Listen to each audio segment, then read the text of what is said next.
بعد ختام أحداث حلقتنا السابقة بقرار المجموعة بالتوجه على مدينة ألكسندرا لإنقاذ أصدقائهم واسترجاع مدينتهم من جديد وظهور نوع جديد فريد من نوعه هيحارب بالأسلحة، وشكلنا كده والله أعلم داخلين على أحداث ما يعلم بها إلا ربنا. وبنروح بسرعة مع ديرول وكيرول اللي بدأوا مراقبة مدينة ألكسندرا من بعيد، وبنشوف نيجن اللي أخيرا قدر يقابل زوجته الحامل هناك، واللي للأسف بيحاول يتكلم مع الحراس إنهم يعفوها من الأعمال الشاقة خوفا على حالتها الصحية. ولكن للأسف بنتفاجئ بتعدي الحراس على نيجن، وبتقرر المجموعة في الوقت ده إنهم هيدخلوا مدينة ألكسندرا ولكن في الخفاء، وبنلاقيهم متوجهين لطريق مواسير المية الموجودة تحت الأرض.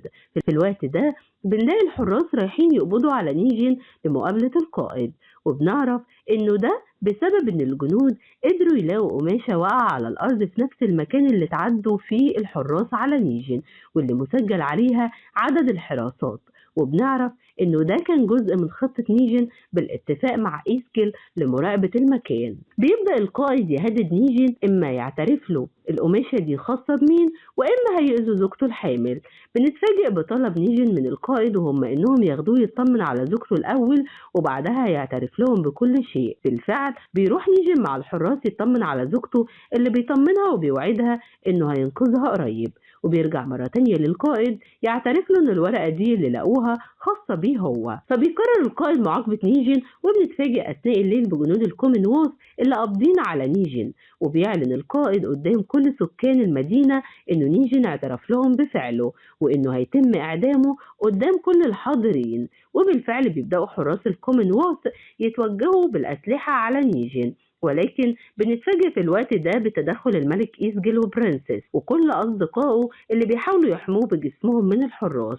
وبنتفاجئ بعدها بوصول ديرول وكيرول وباقي أصدقائهم اللي قدروا يقتلوا واحد من الحراس من ظهره وبيحاولوا السيطرة على الموقف. وعلى الجانب التاني بنلاقي ماجي قدرت تتوصل هي وروزيتا لمكان خطف الأطفال، وبتطمن أخيرا على ابنها هيرشل، ولكن للأسف بيتفاجئوا باختفاء بنت روزيتا اللي بدأت تنهار من الخوف على بنتها.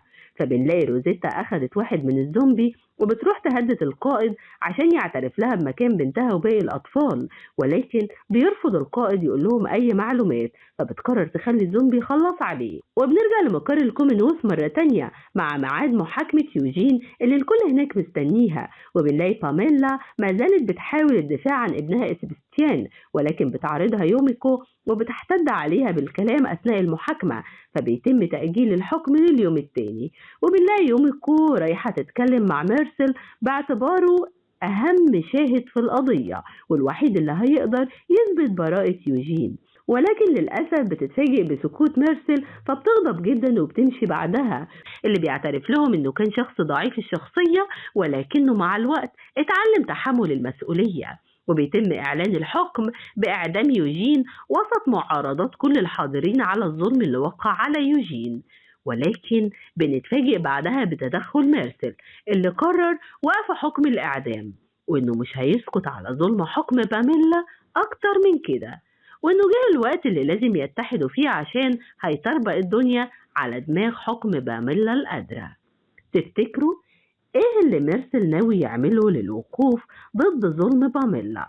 ويا ترى هيقدروا المجموعة يتوصلوا لمكان خطف الأطفال اللي كنا محتاجين نطمن عليهم داخل ألكسندرا، ولا لسه المفاجآت مستنيانا في آخر حلقتين من الموسم الأخير اللي لحد دلوقتي ما زلنا كلنا مستنيين نسمع خبر عنه؟